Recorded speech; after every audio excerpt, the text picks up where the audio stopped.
खेलते कूदते बैठते। अब एक दिन की योग संयोग की बात है, दोनों शिकार खेलने के लिए जंगल में गए हुए थे। अब जंगल में रात्रि का समय था, दोनों की जो चारपाइयां थी वो पास पास में लगी हुई थी। आधी रात के समय ब्राह्मण देवता की आंखें खुल गई। उन्होंने देखा, अरे एक सांप आ रहा है जो राजा जी की तरफ बढ़ रहा है। अरे इसने तो मेरा जीवन में इतने बदलाव ला दिए हैं, रात दिन मेरी सेवा कर रहा है, मुझे सिंहासन पे बैठा रखा है। मेरे इस कृतज्ञ को मैं अपने सामने मरते हुए नहीं देख सकता।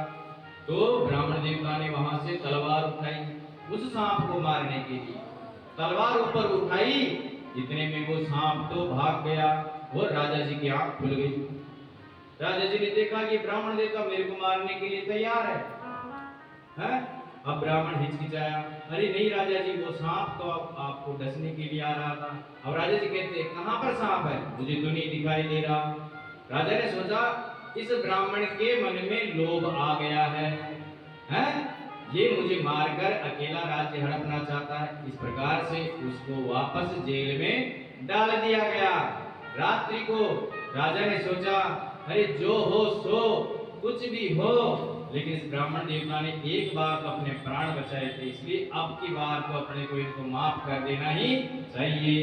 तो राजा जी ने सुबह उनको जेल से निकाला और वापस उनके घर पे पहुंचा दिया, क्योंकि तब तक 12 महीने का जो समय था वो पूरा हो गया था। इसलिए प्रारब्ध का जो खेल है बड़ा निराला है।